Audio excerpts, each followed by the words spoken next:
Welcome back to Tipping Point. I'm your host, Riley Lewis, filling in for Kara McKinney. Tell me if this sounds familiar to you. A right-wing or conservative candidate seems well on the path toward electoral victory, but then the establishment and far left join forces to thwart that victory, unleashing rioters in the streets. Their unholy union is sealed by lawfare attacks against the one candidate from the opposing side who ever had a chance to defeat them. Am I talking about President Trump or France's Marine Le Pen? Honestly, it could be either, but in this case, it's actually Le Pen and not Trump. After her National Rally Party had promising success in the first round of recent voting in that country, French President Emmanuel Macron crawled into bed with literal socialists and communists in order to mitigate the amount of seats her party was able to gain, thus ensuring that the only party in that country opposed to mass migration will not have a seat in the new governing coalition. And now, like clockwork, a campaign finance investigation has been opened into Le Pen's 2022 run for president. We don't know much more than that as of now, only that the allegations include embezzlement, forgery, and fraud, which is pretty vague. But perhaps that's the point of lawfare, right? So that no one ever really knows what is happening or why. And told you this all sounds very familiar to you, and familiar to me. And now, over in Germany, you now have even the courts arguing that membership in the AfD, the Alternative for Germany, is grounds for that person to not be able to legally obtain a firearm. This latest ruling comes on the heels of similar recent rulings allowing for AfD to be debanked, as in to have their bank accounts frozen at certain financial institutions, and for them to be surveilled in at least 2 German states as suspected right-wing extremist members. We've also discussed on the show how one of their politicians was actually fined and convicted of hate speech for pointing out that more young girls in the country are raped or sexually harassed by migrant men than by German men. So as you can see, the common thread here with Germany and with what is happening to Le Pen and her party in neighboring France is that the parties which oppose the mass migration of Islamic peoples into Europe, who oppose open borders, who oppose economic and cultural globalism, who oppose genderqueer ideology, and everything else the left stands for, are being met with brute political force by the very same people who claim that they are fighting for democracy. The left doesn't like democracy too much, in case you couldn't tell. And when Le Pen's party got too popular, the elites swooped right in. In Germany, the same thing, as this new piece from The Blaze explains. Quote, "Clearly something about the party has begun to resonate with Germans in recent years. After all, the AfD gained 6 seats and placed second with 15.9% of the national vote in the European parliamentary elections last month, handily beating German Chancellor Olaf Scholz's establishment Social Democratic Party. According to Reuters, the party's membership has also grown by 60% since January 2023. The German powers that be have worked to neutralize the AfD's gains at the polls," end quote. The question about Europe and if it can be saved is still a pertinent one, by the way. Our next guest tonight is here to weigh in as well. Joining us now to discuss this latest article for the stream, I should say, titled "Vienna, a Case Study of the Great Replacement," is its author, Raymond Ibrahim, the author of Defenders of the West, the Christian Heroes Who Stood Against Islam. Raymond, thank you very much for being here tonight. I really appreciate your time.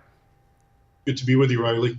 So there's a lot of interesting stuff in your piece about Vienna and this great replacement that's happening, not just in America, but also in places like in Western Europe, which has been traditionally, for centuries at this point, a Christian place, influenced and inspired by the Word of God and Christian moral principles. So this great replacement that's going on in Europe, could you talk to us more about it, and especially with Vienna, with the rising Muslim population and the student population and the declining population of people that are Christians as well? Sure, absolutely. Well, Vienna, the reason I actually wrote about it recently is a new poll came out, or statistics essentially saying that there are most of the students in the city of Vienna are Muslims in the public schools. They far outweigh any other religion, including Catholicism, which is the historic religion of Austria and Vienna as well. And why Vienna is especially noteworthy, I'll get into that, but it's the same all throughout Europe, as you're sort of alluding to. I mean, if you look into Oslo or in Amsterdam or in Brussels or in so many other European capitals, the number one name of newborn baby boys is Muhammad. Okay, so that itself is indicative as to the demographic shift that I'm discussing. But in Vienna, it's interesting because when you really delve into it and look, not only is there such a massive Muslim population, but it really started going up. It went up 20% from 2017 to about now to 2023 or 24, 20%. But when you go and look at what was going on in 2017, it was actually horrific. I quote from one report that came out in 2017 that just shows you that it's just bedlam in Vienna. That Muslim migrant gangs are just in hoodlums, are destroying the place. Churches are constantly being attacked. People in the street are being attacked. Sex crimes, rape have skyrocketed, et cetera, et cetera. And it's the same, by the way, you were talking about France. A statistic I just came across recently, really highlights what's going on. But 70% of all prison inmates in France are Muslim migrants. Okay, so it's really the same thing in Austria and all these other Western nations. But in as much as it was so bad in 2017, the only thing that happened is the authorities brought in more Muslim migrants to the point that Vienna and other cities in Austria have a majority of Muslims now. And if you go or you see these places, they're like you're walking around in Mecca, essentially. This does not look in any way, shape, or form like Vienna. Remember, Vienna historically was the cultural center, a music center, arts, religion. It was the seat of the Holy Roman Empire for some time. So it's rather ironic. And even in 1683, the largest Muslim army ever to invade and besiege a Christian city was Vienna. And it was about 200,000 Turks of the Ottoman Empire. And it took great bloodshed and war and fighting back, the Winged Hussars, literally a Polish cavalry, the largest cavalry force in history, to descend and meet this match. And yet here are Austrians and here are Europeans going out of their way to bring in the historic enemy who has not in any way, shape, or form reformed, but has actually become more aggressive, seeing the weakness of the Europeans and taking over and exploiting. And I was reading in Austria as well, the police and the authorities, what they do. One woman was actually sexually harassed or possibly raped. The police responded by telling her not to go out late at night and possibly to dye her blonde hair dark, because apparently the migrants have a penchant for fair-haired women. And in Catholic schools, traditionally Catholic schools, Catholics now have to learn Islamic prayers to make Muslims feel comfortable. And, if you really want to underscore what's going on, where is this happening in any other region of the world other than in the West, in Europe, in historically Christian, or if you will, white nations? It's mind-boggling. Imagine, Europeans going to Saudi Arabia and forcing Europeans out and forcing Saudis out and taking over cities and destroying it and destroying mosques. It's so, in Saudi Arabia, you can't even have a single church, our great friend and ally. And also, when you look at the population, the white population is something like 3% or 4% in the world. And yet historically white nations are the ones who are expected to give away their land, their culture, their heritage, their religion, their everything, or else they're bad racists. And it's just nobody ever sees it the other way around. And probably the worst point is that this is actually happening with the acquiescence of Europeans and Western nations. And that's why it's somewhat hard to muster enough sympathy, because this has never happened historically, where people go out of their way and essentially commit suicide under the guise of whatever, wokeness, political correctness, multiculturalism. But it's happening in Austria. It's happening all throughout Western Europe, in France, as you just mentioned. All the Muslims there who, like I told you, 70% of the inmates are Muslims.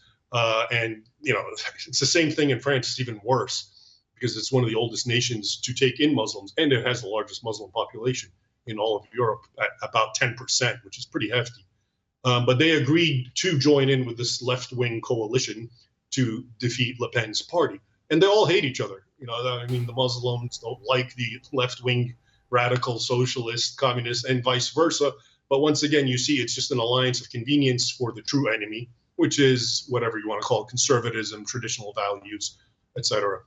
Yeah, no, there is a war on the West, and I do believe there's also a clear, explicit war on Christianity. The question is, I just don't understand how, one question is the rate at which this is happening is scary fast, this transformation, this great replacement, and it is a replacement. It's real, it's happening. We're not seeing it in America like they're seeing it in Western Europe to the same extent, but we still are seeing it nonetheless. And it actually reminds me of this weird video I saw from some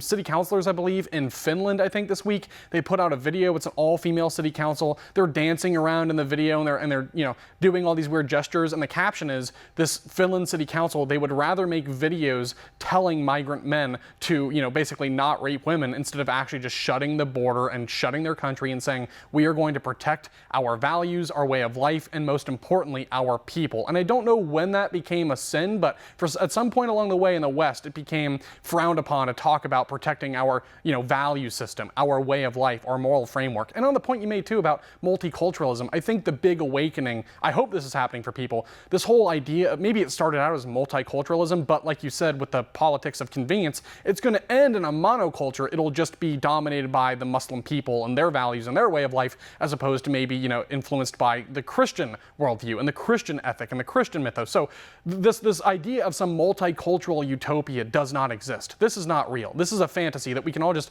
live together in this morally neutral, amorphous soup, and we can all have different value systems and radically different ideas about what constitutes right and wrong or good versus evil, and somehow we'll just be able to figure it out and live together in this sort of secular, postmodern, neoliberal kind of landscape. That doesn't exist. That's a fantasy.